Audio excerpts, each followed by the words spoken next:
سڵاو خۆشەویستانم کاتە و هەموو کاتێکتان باش خۆمە بەختەوە دەزانم کە لە بەرنامەیەکی دیکەی ئێوە ڕۆژهەڵاتدا بە شێوەی ڕاستەخۆ میوانی ماڵەکانتانین. بەڕێزان هەروە کاگادارن بەرنامەی ڕۆژهەڵات بەرنامەیەکی هەفتانەیە کە هەموو شەوانی پێنجشەمە لەسەر هەینی کاتژمێر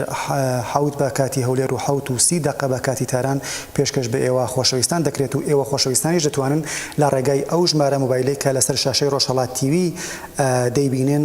ڕاستەخۆ بەشداری لە بەرنامەکەدا بکەن و ئەو خۆشەویستانش کە ئیمکانی ئەویان هەیە لە ڕێگای ئینتەرنێتەوە واتە لە ڕێگای واتساپ لاین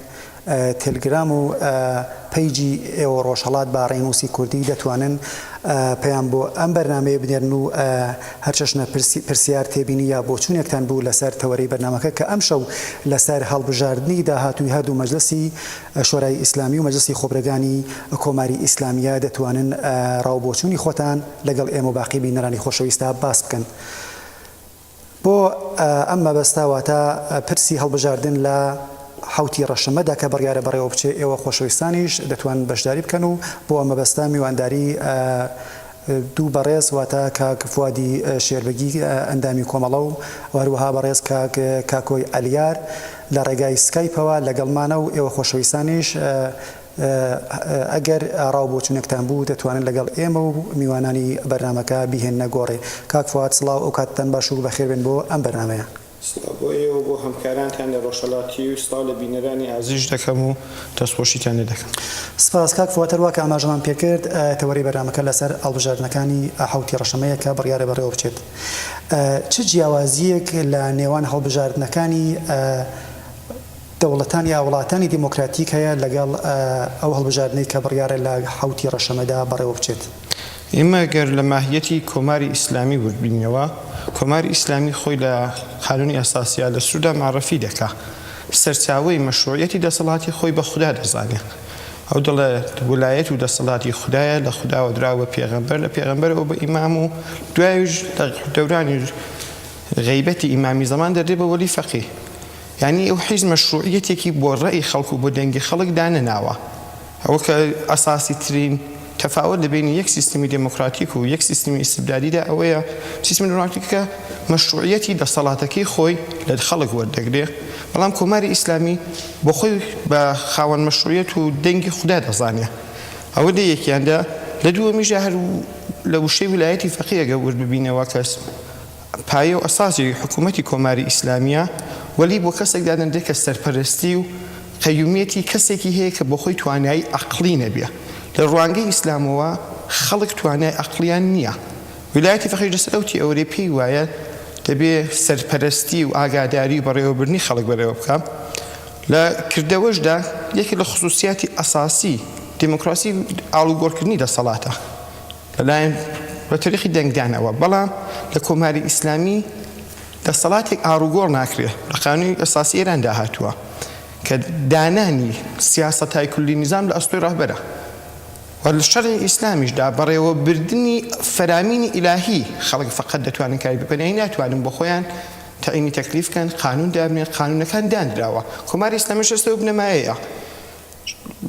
لەوەش گرنگتر بەرپرسبوون و مەسئولیەت لە بەرابەر چێدایە. لە کۆماری ئیسلامیدا هەموو کەسێک لەبەر ڕاهبەرە ڕابێژ لە بەرابەر کەسدا مەسئول نیە. دموکراسی هەموو مەسئولێک و بەرپرسێکی دەوڵەتی لە بەرابەر خەڵکدا لە پێی کردەوەکانی خۆی مەسئولیەتی هەیە و دەبێت جواب داتەوە.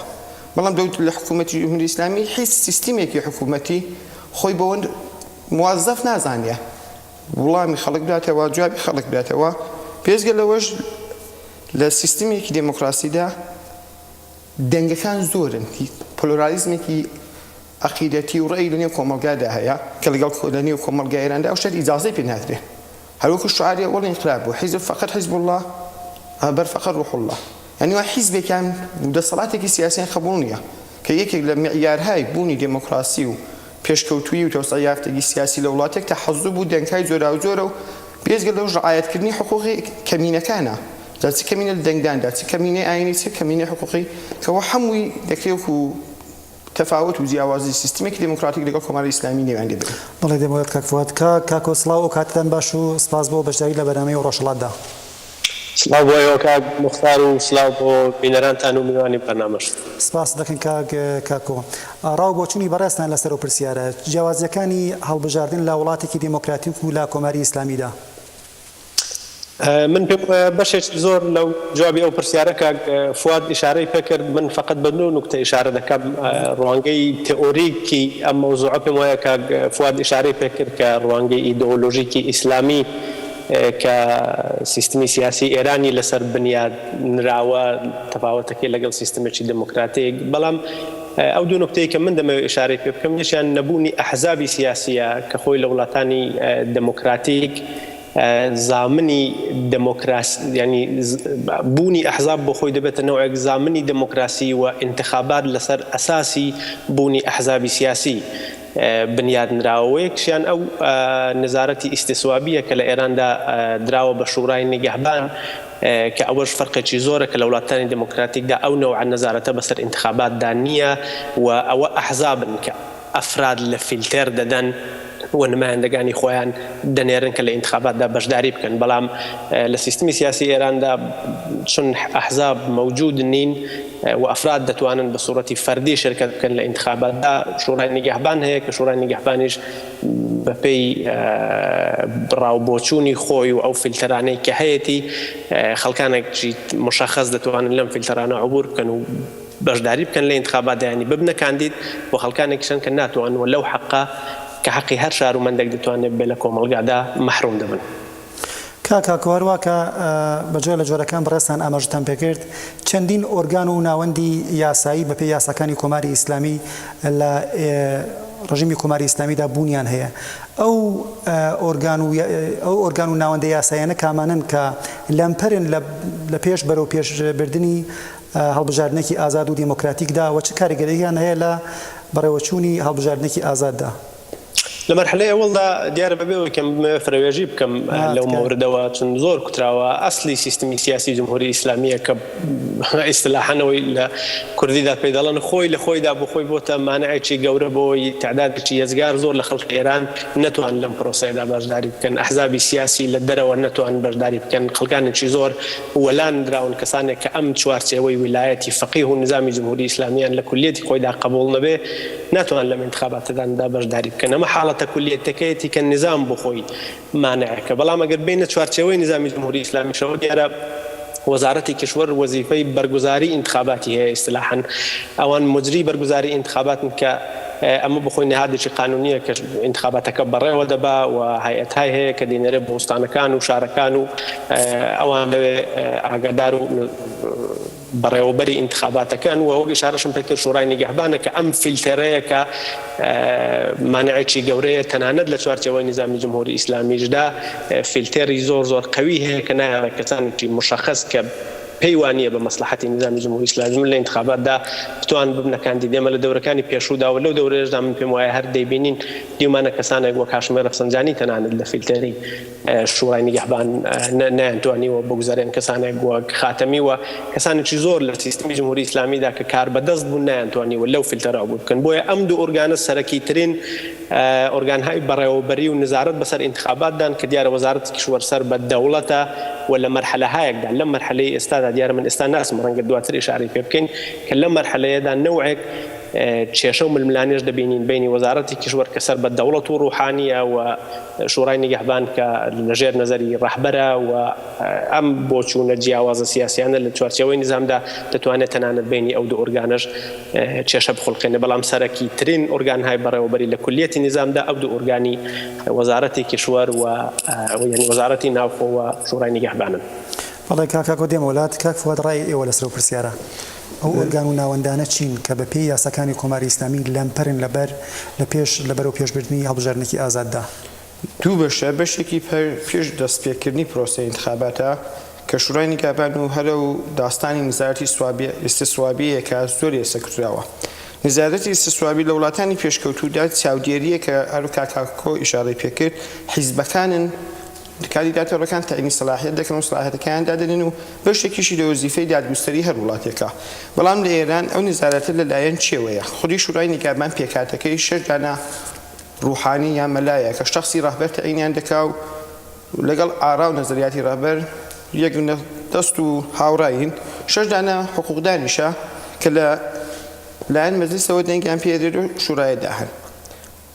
هەر ئۆتۆماتیک زای نیوەی ڕێیەکان کە 6 نەفەر کە کەسانێکن کە هەمڕێی دەوڵەتن. نەزارەتی ئیستیسوابەکەش فقط شاملی مەسائلی قانونی و مدلل نییە، تاقیقاتی محلیە کە هیچ سەنەدێکی ڕسمی بۆ ئێران نادێت. توی ئەمە کابرا تاقیقاتی محلیدا ڕەت بۆتەوە. ئیدارەی ئیطلاعاتە دەیکا ئیدارەی ئیطلاعات لە ئێران بێزگە لەوەی کە ئۆرگانێکە لە هەموو بەشەکانی خەڵکدا دەستدرێژی دەکا و بەشداری دەکا لەسەر ئەفراد نەزەری ژەدا، ینی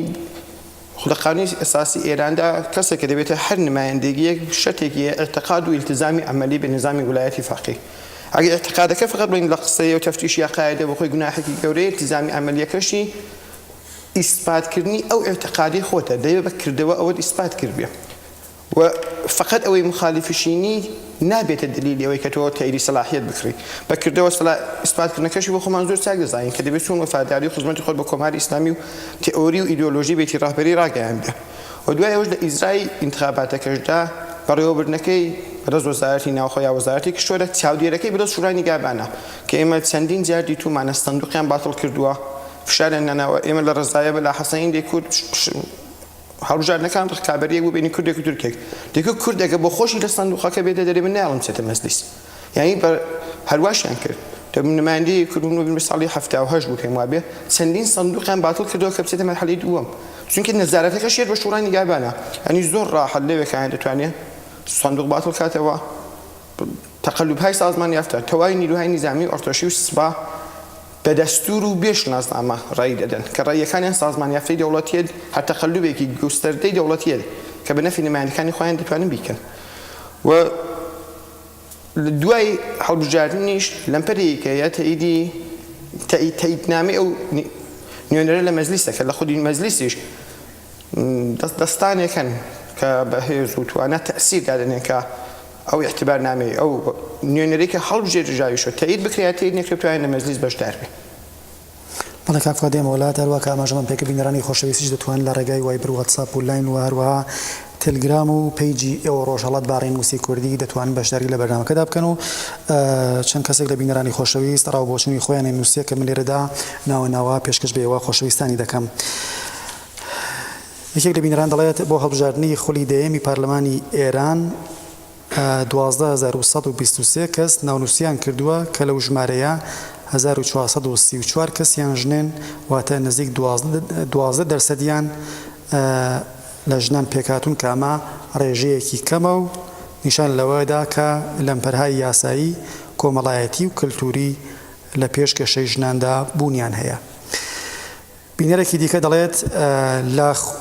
نۆخولی مەجلسی ئێران بە هەمووی تەنیا 78 ئەندام پارلمانی یان نوێنەری ژن هەبوون،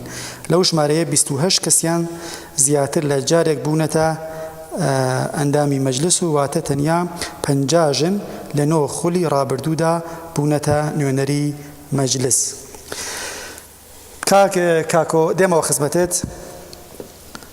بەپێی لێدوانەکانی خودی بەرپرسانی کۆماری ئیسلامی هەر لە عەلی خامنەیەوە بگرێت تا دەگاتە پێشنوێژانی شارە گەورەکانی ئێران، هەر لە عەلەمە الهوداوە بگرێت تا ئەگاتە ئەحمەدی خاتەمی جەنەتی و باقی ڕوخسارەکانی باڵی ئوسوڵگەرا بە جۆرێک لە جۆرەکان هەستیارن بەرامبەر بە هەردوو هەڵبژاردننی داهاتوو کە لە حوتی ڕەشەمەدا بەڕێوە دەچێت. نیگەرانیەکانی باڵی ئوسوڵگەرا بۆچی دەگەڕێتەوە؟ من پێم وایە ئەم پرسیارە دوو بەشە کاک موختار. بەشی یەکەمیان تاوزگایی کە بە مەجلیسی خۆبرەگان مەربوتە لەم دەورەیەدا حساسیەتێکی زۆر تایبەتتری پەیدا کردووە. پێشووترش انتخاباتهای مەجلیسی خۆبرەگان بووە بەڵام لە دەرەجاتێکی زۆر کەمتر لە ئەهەمیەت بەرخوردار بووە لە ئێراندا و زۆر احتمامی پێ نەدراوە، چون ئەساساً مەجلیسی خۆبرەگان لەو وەزیفە قانونیە کە لە قانونی ئەساسیدا بۆی دیاری کراوە لە ساڵەکانی پێشووداوە لە هەموو دەورەهای کۆماری ئیسلامیدا تقریبا عقیم کراوە، یعنی ئەوان دەبێت نزارەتیان بەسەر ڕەهبەریدا هەبێت لە سوورەتێکدا ڕئیسی مەجلیسی خۆبرەگانی شاری بەوە کردووە کە ئەوان لەژێر تحتی نەزەری ڕەهبەری و لەژێر فەرامینی ڕەهبەریدان. بۆیە انتخاباتی مەجلیسی خۆبرەگان پێشووتر ئەهەمیەتی نەبووە، بەڵام ئەم دەورەیە بە نەخۆشکەوتنی خامنەیی لە ساڵی ڕابردوودا و عەمەلکردنی و ئەو شایعاتەی بۆ نەخۆشیەکەی هاتوۆتە پێشێ تأثیرێکی زۆر زیاتری لە نێو سیاسیون و خەڵکی عامی ئێرانیشدا پەیدا کردووە. دەبینین لەمبەر و لەوبەرەوە قسەهای جۆرا و جۆر دەبیسترێت لەمەرەوەی کە ڕەهبەر بۆ خۆی هەیەتێکی داناوە کە بتوانن ڕەسیدەگی بکەن بە سەلاحیەتی ئەو کەسانێک کە دەتوانن ببنە ڕێبەری داهاتوو. لەوبەر و لەوبەرەوە دەبیستین کە کەسانێکی تایبەت دەیانەوێت بەشداری بکەن، خۆیان کاندید بکەن بۆ مەجلیسی خۆبرەگان بۆی کە بتوان دەور و نەخش و کاریگەریان هەبێت لە هەڵبژاردننی ڕێبەری داهاتوودا. لەم دەورەیەدا ئەوەی کە بەرچاوە ئەوەیە کە بەشداری سیاسیونی ئێرانی چ لە چەپ چ لە ڕاست چ لە میانەڕە و وەخۆ کاندیدکردنیان بۆ مەجلیسی خۆبرەگان بۆ تەئسیرگوزاری، یعنی ئەوان پێیان وایە کە ئەم مەجلیسی خۆبرەگانەیە کە لە دەوری داهاتوودا دێت ئەو مەجلیسی خۆبرەگانەیە کە ڕەهبەری داهاتووی ئێران دیاری دەکات. بۆیە هەموو لایەک بە تەواوی خواوە دەیانەوێت بەشدار بن لەو پرۆسەیەدا و بتوان دەنجی خەڵکیان بێ و نمایندەگانیان زۆرتر بێ. دەبینین کە هاشمی ڕەفسەنجانی و ئەو نەوع کەسانەش حەسەنی خومەینی و کەسی ئاوا زۆر تەشویق کراون کە لەم ئینتخاباتەدا بەشداری بکەن و خۆیان کاندید کرد. و زایتر ئەمە دەمێنێتەوە بۆی کە بزانین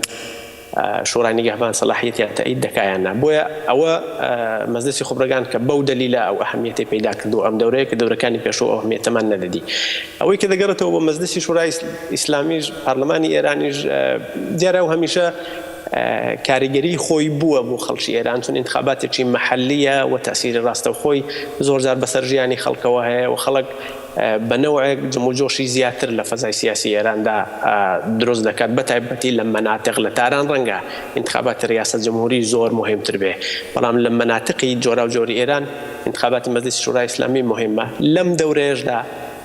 بەهاتنە سەرکاری میانەڕەوەکان کە میانەڕەوەکان دیارە ڕوحانی و جەماعەتەکەی نزیک بوونەتەوە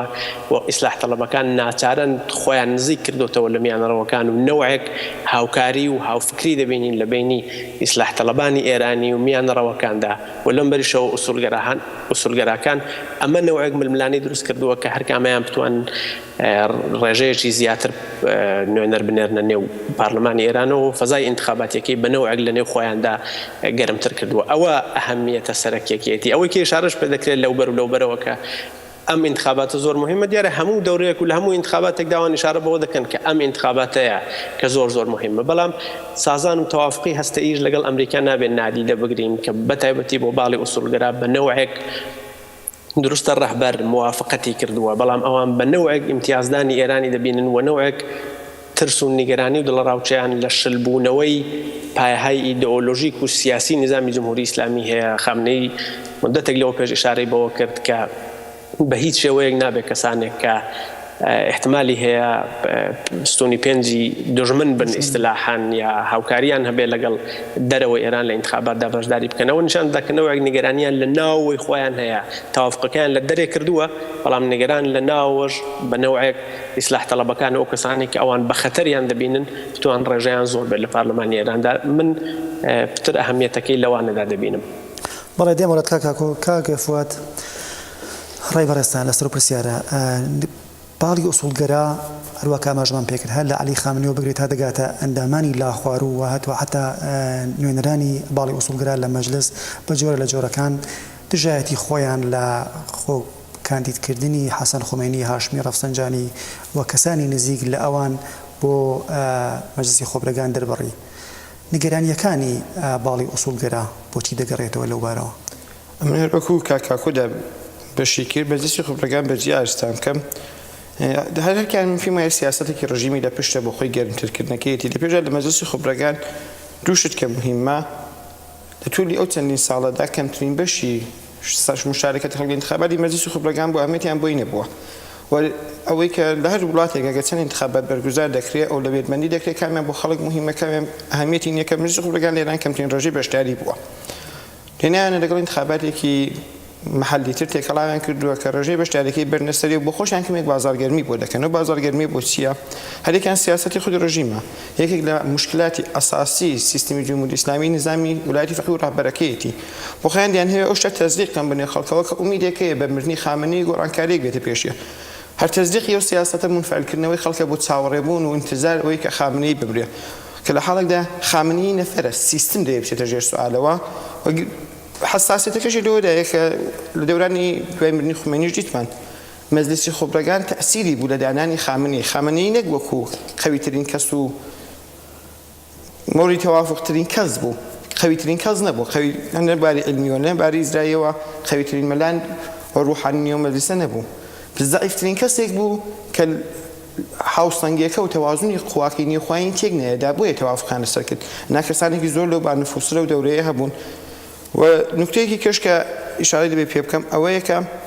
ویلایەتی فەقیهی قانونێکی نانەویشتەی هەیە لەسەر حەدیثێکە کە لە پێغەمبەری دەیجێڕنەوە دەڵێن دەبێت ئیمارەت بەدەست قوڕیشەوە بێ یعنی ناخوداگەیەک لە دیالێ خامنەیش بوو ئەوەیە کە سەید بوو بەنێو لە قوڕیشیەکان ئەوە باسی ناکەن و دەورەهای پێشوش خومینی غیر مستەقیم باسی ئەوە دەکاکەوانە سەیدن و کڵاوڕ ئەوانەی پێچەکانیان ڕەشە بە ئیستیلاح و ئەو نەفەرانی کە هەڵبژێردێ مهمتر لە هەڵبژێردنەوەکە پشتیوانی مەجلیس لەو کەسەیە ئەو مەجلیسی خوبرەگانەیە کە وەکو لە دەورانی خامنەی دایتمە خامنەی بۆ خۆی لە مخالفانی ڕاهبەری بووە موافقی شورای ڕاهبەری بوو ئەمما پشتیوانی مەجلیسی خوبرەگان وای لێ کرد کە دەسەڵاتێکی کەم و کەسێکی زەعیف وردە و داوا گەورە بێتەوە لەسەر شورای ئیسلامیە من زیاتر بواری ئابوووریەکەیم دێتە بەرچاو کۆماری ئیسلامی بە بەراوردی خۆی بۆ گەیشتن بە ڕشتێکی اقتصادی 5% احتیاجی بە 800 میلیارد دلار سەرمایه‌گوزاری خارجی هەیە سەرمایه‌گوزاری خارجی هەروەکو ئەو دۆرەیە میانەڕەوەکان یا ئیسلاح خوازەکان شعاری خۆیان داناوە ئومید ئارامش و ڕەونەخی اقتصادی ئەو ڕەونەخی اقتصادیە زۆر کاریگەریە هەم لە بواری کەڵانەکە هەم لە بواری خوردەکەیدا بە بواری خوردەکەی خەڵک احساسی دەکەن تێکەڵن لەگەڵەوەی کە چ کاریگەریەکە سەر ژیانیان دەبێت یعنی گەورەترین مشکلی خەڵک احساسی دەکا ئەوڵ بواری اقتصادی و ژیانەکەیانە دوای بۆری کۆمەڵایەتێکەیە ئەو دوودانەیە کە سەر هەڵدا دەبێتە خواستێکی سیاسی بۆ ئەوەی کە ئەو دوانە تەمیم کە کۆماری ئیسلامی سیستمی اقتصادەکەی واقعان داڕماوە و شەڕەکەی کە لە مەجلیسی شورای ئیسلامیە ئەگە بیکەینە دوو بەش بەشێکی ئەوەیە ڕووبەدەرەوە بڵێن دەوڵەت و مەجلیسمان هەمسوون بە یەکەوە هەماهەنگن ئەو ئارامشی سیاسی و ئەو تەزمینی کە وڵاتانی خارجی بۆ سەرمایه‌گوزاری لە وڵاتێک دەیان هەبێ بە سەرمایه‌گوزارەکانیان بدرێ کە بتوانن ئەو 800 میلیارد دلار حەدیەکە لە جەزبی سەرمایە بکەن بەڵام لەوەش گرنگتر ئەو دەورانی کۆماری ئیسلامی سیستمێکی اقتصادی وابەستە بە تەحریمەکان و سزاکان و ئابووری و ڕاندخاری ئەساس بووە کە بەشی هەرە زۆری لە اختیار باڵی ڕاستایە یعنی دەتەوای ئەو دەورانی تەحریمەدا وەسایل هەر هاتووە بەڵام بە کاناڵەدان و دەولەدانەوە و سازکردنی هەزاران خلافکاری اقتصادی بەشی هەرە زۆری ئەو اقتصادە کۆمپرادۆرە دەڵڵاڵە جناحی ئیسلاح ئوسولگەرایە ئەو ئوسولگەرایانەش لە خۆیاندا بەتایبەت مەسەن هەیئەت مؤتەلەفە ئەو تاغیری بازرگانی ئێران و چین کە اقتصادێکی درامەدێکی وحشتناک زۆری هەیە فەوق العادە زۆرە هەر لە اختیارەوەندایە شەڕەکەیان لەوەیە کە مەجلیسی شورای ئیسلامی تەئسیری لەسەر ئەو ڕانتانە و قەراردادیان دەبێ ئەو مەنبەعی اقتصادیان لەدەست نەدەن لەگەڵ ئەوەش جەزبی سەرمایە خارجیەکان ئەو ئارامش و ئیتمینانە بە سەرمایه‌گوزاری خارجی بۆ سەرمایه‌گوزاری زیاتر دێمەڵێت کاک فواد هاوڕێ مەریوانی دەڵێت هەر کەسێک بەشداری کا لە هەڵبژاردنیانەکە مافی خۆیە بەڵام شتێک کە هەمووان دەیزانن ئەوەیە کە هیچ شەفافیەتێک و هیچ دیموکراسیەک لە هەڵبژاردنەکانی کۆماری ئیسلامی تەنانەت لە شۆرای گوندەکانیش بوونی نییە هاوڕێ مەریوانی کاکۆ محەممەدی یەزدی لە دیمانەیە چاوپێکوتن لەگەڵ میدیاکانی کۆماری ئیسلامیدا باسی لەوە کردووە کە هێنانی حەسەن خۆمەینی بە جۆرێک لە جۆرەکان تەرفەندە حیلەیەکی هاشمی ڕەفسەنجانیە بۆەوەی کە دەسەڵات لە خامنەیەوە بگازنەوە بۆ بنەماڵەی خۆمەینی بۆ وەها بیر دەکەنەوە کاک مختار وەک ئشارەم پێکرد ململانێ بۆ ڕێبەری داهاتوو بە نەخۆشکەوتنی خامنەیی و ئەو بەحسەی کە من بەرداشتم وایە کە بڕێک کانالیزە شودا ئەم بەحسیان هێناوەتە فەزای عمومیەوە یعنی ئەگەر بۆ خۆیان پێیان خۆش نەبایە خۆم شتە دیارە علەنی نەدەبوو بەڵام باسکردنی علەنی لە ڕێبەری داهاتووی کۆماری ئیسلامی ئێران کە شتێکی تازەیە بە بڕوای من بۆ شتێکی غەریبە لە کۆماری ئیسلامیدا نەوەک کانالیزە شودەوە بەرنامەڕیزی شودەیە کە ئەو مەوزوع هاتۆتە پێشەی دیارە تەبیعەتەن جناحای جۆرا و جۆری جمهوری ئیسلامی دایانەوێ بلەخەرە تەئسیریان لەسەر ڕێبەری داهاتووی کۆماری ئیسلامی هەبێ من ئەو قسەیە بە نادرۆست نازانم کە ڕەفسەنجانی بەتەمای شتێکی وا بێت و خەیاڵی هەبێت کە بە نزیکبوونی دیارێمە دەبێت لە بیرشمان بێت کە حەسەنی خۆمەینی کەسێکی میانەڕەوە تقریبان لە کۆماری ئیسلامیدا و زۆر لەگەڵ ئیسلاح تەڵەبەکان و میانەڕەوەکان و شەخسی هاشمی ئەوانە نێوانی خۆش بوو بە کەسێکی میانەڕەوی دەناسن و من هیچ بە بەعیدی نازانم کە ئەو قسەیە دروست بێت یعنی خودی ئەو قسەی کە حەسەنی ڕوحانی بە نەوەیەک پاڵێوراوی ئەوانە بۆ ڕێبەری داهاتوو دیارە لەم بەریشەوە قسەی زۆرا جۆر هەیە قسە لە کوڕەکەی خامنەی مشتەبا دەکرێت قسە لە کەسی وەک شاهڕوودی دەکرێت وەک قسە لە کەسانی دیکەش دەکرێت لە کۆماری ئیسلامیدا لەوبەر و لەوبەرەوە وەختێک یەزدی ئەو قسەیە دەکات دەڵێت دەیەوێت دەسەڵات بگوازێتەوە بۆ بنەماڵەی خومینی منزوری ئەوەیە لە خانەوادەی دیارە ئەو قسەیە دوای خامنەیە دوای شخصی ڕێبەری ئێستای کۆماری ئیسلامیە و احتمالاً منزوری ئەوە بێت کە لە خانەوادەی خامنەیەوە دەیگوازێتەوە بۆ خانەوادەی خومینی بەڵام خودی قسەکە ینی فقط ئەو قسەیە لە کۆنتێکستا من بەنادروست نازانم کە ئەوان تەمایەکی وایان هەبێت کە حەسەنی خومینی پاڵێوراویان بێ بۆ دەورەی داهاتوو ئەوە دیارە جێگەی کێشە و ململانەیەکی زۆر دەبێت لە نێو کۆماری ئیسلامیدا چون هاشمی ڕەفسەنجانیش لە انتخابی خودی ڕەهبەری ئێستای کۆماری ئیسلامیدا لە دەوری پێشووی مەجلیسی خبرەکاندا وەختێک کە خامنەی هەڵبژێردرا تەسیری زۆر بوو و ئەو ڕەوایەتێکی جێراوە لە خومینی کە ظاهرا تەمایلی بەرەو خامنەی بووە بۆ ڕەهبەری داهاتوو و هەمیشە ئەو نیگەرانیە بەنسبەت ڕەفسەنجانیەوە هەیە کە کەسانێک پێیان وایە کە ڕەفسەنجانی چون دەوری پێشوو تەسیری بۆ جاری پێشوو تەسیری بۆ ئەم دەورەیەش خۆی تیش کردوتەوە کە تەسیری بێ لەسەر ڕێبەری داهاتی کۆماری ئیسلامی کە من دیارە بە نابعیدیشی نازانم لە کارکتێری هاشمی ڕەفسەنجانی نابعید نییە شتێکی وانە بڵێ کە ئیمکانی نییە کاری وا بکات زۆر بەبعیدی دەزانم کە ئەو کارە بکە دێمەڵەت کاکۆ چەند کەس لە بینەرانی خۆشەویست ڕاوبۆچوونی خۆیان نردووە کە من لێرەدا ناوەناوە دەیان خوێنمەوە بینەرێک دەڵێت هەموو هەوڵی حکوومەت بۆ بە گۆڕستانکردنی کوردستان دوورخستنەوەی خەڵک لە دیاریکردنی چارەنووسی خۆیان و خاڵیکردنەوەی کۆمەلگا لە جوڵە و تواننەوەی لە خۆیدا بە بوونی هەموو جیاوازیەکان لە کۆمەلگای کوردەواری بۆ پرسێکی وەک هەڵبژاردن دەبێ هەوڵ بدرێ ئەم کۆمەلگایە تەسلیم نەبێ و خەڵکی هان بدرێن بە شێوازی جیاواز لەسەر داخوازیەکانیان و دەنگ بێن بینەرێکی دیکە دەڵێت ڕێبەریان وەلی فەقی لە کۆماری ئیسلامیدا کەسێکە کە بە باوەڕی مسلمانانی شیعی 12 ئیمامی تا وەدی هاتنی ئیمام زەمان جێگری ئەو ئیمامەیە و ئەرکەکانی ئەو بەڕێوە دەبا وەلی فەقی لە ڕەژیمی ئیسلامیدا خاوەنی حکمی حکوومەتیە کە ئەم حکومە دەتوانێت بڕیاری هەرسێ قووەکانی بەڕێوەبەری وڵات واتە موقەننە موجریە و قەزاییە هەڵبوەشێنێتەوە بینەرێکی دیکە دەڵێت لە واقعدا سیستمی سیاسی لە ئێران وەک سیستمێکی نادیموکراتیک لەو سیستمە سیاسیانەیە کە مەشروعیەتی خۆی لە دەنگی هاو نیشتمانان و خەڵکی کوردستان وەرناگرێ تا بە بەشداری ئەوان لە هەڵبژاردنەکاندا ئەم مەشروعیەتە وەربگرێتەوە یان تەئید بکرێ ئەمیشە بۆچوونی بینەرێکی دیکەی خۆشەویستە لە ناوخۆی کوردستانەوە کاک فواد دێمەولات لە یەک دوو مانگی ڕابردوودا گرژی و ئاڵوزیەک لە نێوان باڵی ئوسوڵگەرا و بەرەی ڕێفۆرمخواز لە شارەکانی وەرامین ئەسفەهان شیراز مەشهەد تاران پێکات ئەم جیاوازیانە یا ئەم کێشە و ململانیانە چۆن دەبینن ئێوە ئەوەی خلافاتانە کە زیاتر لە ڕستانەکان و دەردەکەون و خلافێکی ڕستانەیە بێزگە لەوەیکە لە تێکدانی مەجالیسی سوخانڕانی ئیسلاح تەڵەبەکان لە شارەکان ڕوویداوە هەردوو لایەن دەیان هەوێت کۆنتڕۆڵی سیستم و ئەوزاعی زاما بەدەستەوە بگرن هەر کامێکیشیان لە شێوازی خۆی استفادە دەکا گروهی ئیسلاح تەڵەب گروههای فشار یا خودسەری بەدەست گروهی ئوسولگەرە گروههای فشار یا خودسەری بەدەستەوەیە و شەڕی ڕسانەیەکانیش زیاتر لەوەی کە تعریفی خۆیان بکەن زەم یەکتر دەکەن و بێخلاقێکی سیاسی بەنسبەت خۆیانەوە تێدایە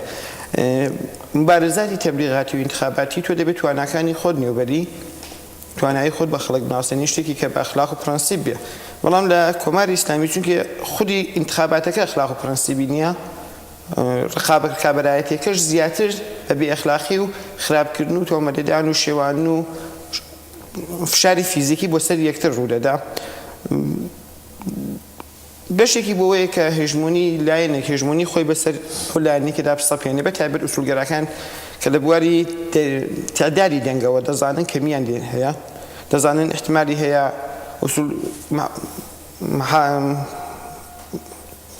معتەدیلگەراکان یاوانی کە خۆیان ناوەتە میانە ڕەوهای جناحی ڕاست و ئوسولگەراش لەگەڵ ئیسلاح طلەبەکان بەیەکەوە ئەکسەریەتی دەنگەکان بەدەست چکە لەنێو خودی جناحی گەراندا جناحی ئوسولگەرادا ئێستا خلافێکیان تێکەوتووە گروپێکیان کە بە توندڕەوەکان نێوانە دەبن و ئەوەندەشیان تووڕۆین کرد چەند نەفرێکیان خودی سەلاحیەت کرانەوە لە ئینشابێکیان تێکەوتووە کەسانێکی وەکو عەلی متاهەری و عەلی ڕایزانیوانە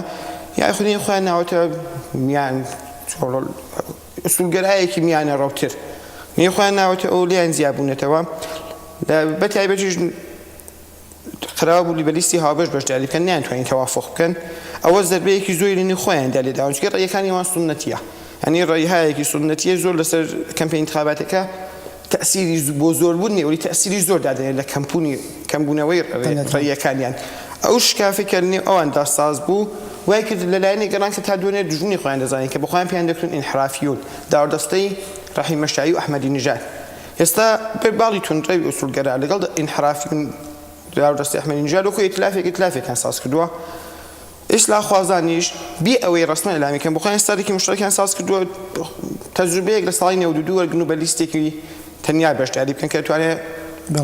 یارمەتێکی زۆریان بکەن بەڵام جناحی میان ڕەویە نەرمتری ئوسولگەراژ لیان نزیک بۆتەوە ئەوە نەکسەن وەکو مستەقل احتیمالە بەشداری بکەن چونکە ئیسلاح طلەبەکان بە هیچ عنوان لە لیستی خۆیان ناخەن ئەو شەڕ و ململانەیە ترسێکە کە لە دابەزینی زۆری دەنگەکان بەتایبەت لایەنی ئوسولگەرای تۆندڕەو هەیەتی کەم پێم وایە بێخلاقێکی انتخاباتی زیاتر پێوە دیارە تاکو ڕەقابەتێکی سالم ئەحمەدی خاتەمیش پێشنیۆژی کاتی تاران لە نامەیەکی محرمانەدا بۆ ڕوخسارەکان یا کەسایەتیەکانی باڵی ئوسولگەرا داوای لێکردوون کە بە یەک لیستی واحد دابەزن بەوەی کە ئەوەکو جاری پێشوو شکست نەهێن کاک فواد دێمە وڵات کاکۆ کاتی بەرنامەکە بە وتەی هاوکارانم 6 دقەی ماوە منێش چەند پرسیارم ماوە هیوادارم کە بتوانین بە کورتی وەڵامی هەر هەمویان بینەوە ڕۆڵی حیزبە کوردیەکان ئەوەی کە بەشێ لە بینەرانی خۆشەویستیش داوایان کردووە کە بە جۆرە لە جۆرەکان ئاماژەی پێ بکەین ڕۆڵی حیزبە کوردیەکان لە هەڵبژاردنە دەبێت چی بێت ئەحزابی کوردی دەبێت چی بکەن ئەوەی کە بەرچاوە دیارە من زۆر بە کورتی حەول دەدەم وەڵامت بدەمەوە کاک موختار ئەوەی کە بەرچاوەیە کە حیزبە کوردیەکان لەم دەورەیەدا یەک نین لە مەڕ انتخابات هەندێک لە حیزبەکان تحریمی انتخاباتیان هەڵبژاردووە وەک دەورەکانی پێش و هەندێک لە حیزبەکان دەبینین کە لایەنگری ئەوەیان کردووە کە خەڵک بەشداری بکەن لە انتخاباتدا و چەند حیزبێکیش ماون کە هێشتا بۆچوونی ڕسمی خۆیان دەرببڕن لەم بارەیەوە بەڵام بە بڕوای من لەم دەورەیە لە انتخاباتدا دیارە بە ئەو لە پێشدا بڵم وەک پرەنسیبی سیاسی نە تەحریم کارێکی زۆر سەیر و عەجایبە و خراپە نە بەشداریکردن گوناحی کەبیرەیە و ئەگەر تەشویقی بەشداریکردن بکەیت لە دەورەهای مختلفی سیاسیدا خەڵک دەتوانن بەپێی هەلومەرز و ئەحزابی سیاسی دەتوانن بەپێی هەلومەرز و دیتنەوەی ڕێگاکان خەڵک تەشویق بکەن کە بەشداری بکەن یا تحریمی انتخابات بکەن یا تەنانەت بیدەست دەست خەڵک کە بۆ خۆیان بتوانن لە عەقڵیەت و عەقلانیەتی خۆیان کەڵک وەربگرن و ئەگەر پێیان وایە دەتوانێت لە شۆنە جیاوازەکان کاندیدێک تەئسیرێکی هەبێت بۆ خەڵکەکە دەتوانێت تەنانەت بیدەستە دەست خەڵکیش و خەڵک بۆ خۆیان مختار بن کە ئایا بەشداری دەکەن یا لە انتخاباتدا یا نایکەن من لەم دەورەیەدا پێم وایە ئەم سیاستە دەتوانێت سیاستێکی دروست بێت تحریمی انتخاباتم پێم وایە لەم دەورەیەدا پێویست نییە بەشداریکردنی انتخاباتیش پێم وایە زووە جارێ فعلا ڕاوەستی مزین داهاتوو چی لێدێ پێم وایە لەو دەورەیەدا باشترین سیاست ئەوەیە کە بیدەیە دەست خودی خەڵک و خەڵک بخۆیان بتوان تەسمیم بگرن کە ئایا ڕەنگە لە حوزەیەک خەڵک پێیان وابێت کە بەشداریکردن باشە و کاندیدێکی نسبەتەن لە چوارچەوەی حتا جمهوری ئیسلامیشدا کاندیدێکێک کە دەتوانێت خواستەکانی ئەوان بگەێنێ لە حوزەیەک ڕەنگە پێیان وانە بێ بۆیە پێم وایە خەڵک بۆ خۆیان لەو بارەیەوە تەسمیم بگرن باشترە واحد ئەوە باشترین و سیاسیترین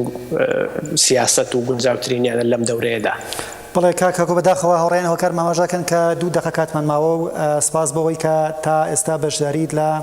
ئەم بەرنامەیەدا کردووە و کاتی بەڕێستانمان گرت سپاس بەوە بەشداری لە بەرنامەی ڕۆژهەڵاتدا زۆر سپاس بۆ ئێوەش کاک موختار و هیوادارم بەردەوام بێت کاک فواد دێمە وڵات یەک پرسیار ماوە ئەویش لە 2 دقەدا واتە کەمتر لە 2 دقە هەڵبژاردنەکان لە کوردستان و دەرەوەی کوردستان چ جیاوازیەکیان هەیە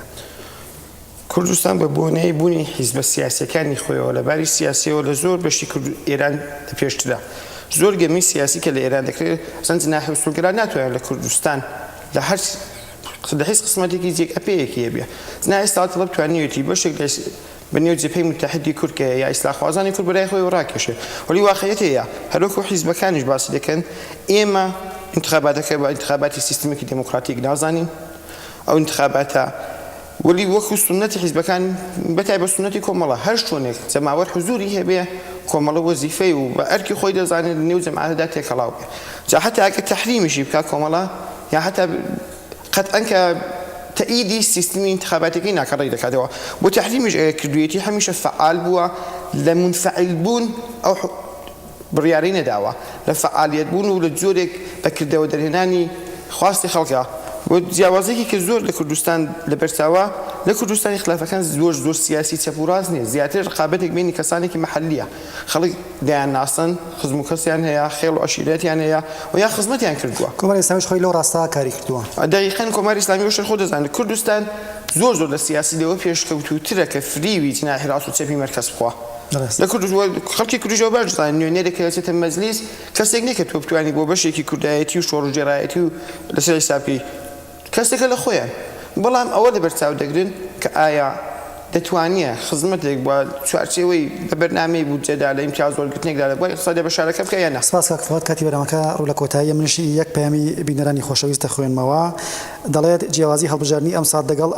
ئەوانی ڕابردوو ئەوەیە کە دەوڵەتی حەسەن ڕوحانی کە بە ڕەنگی مۆر و دروشمی ئاعتدال هاتە مەیدان ئەگەرچی نەیتوانی و بەڵێنەکانی سەردەمی هەڵبژاردن لە ناوخۆی وڵات جێبەجێ بکات بەتایبەت ئازادیە کەسی و کۆمەڵایەتیەکان و ئەو بەڵێنانەی سەبارەت بە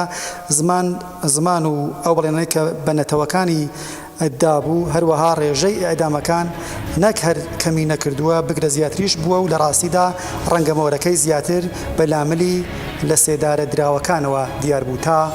لە کۆمەلگای ئێراندا بینەرانی خۆشەویست بەم جۆرەگەیشتنە کۆتایی بەرنامەی ئەم شەوی ئێوە ڕۆژهەڵات تا بەرنامەیەکی دیکەی ئێوە ڕۆژهەڵات تایبەت بە هەڵبژاردنەکانەکە لە هەفتەی داهاتوودا حتمەنەکە بەرنامەمان دەبێت هەر شاد کامەران و بەختەوە بژین و ماڵەوە سپاس کاک فواد مامەری سپاس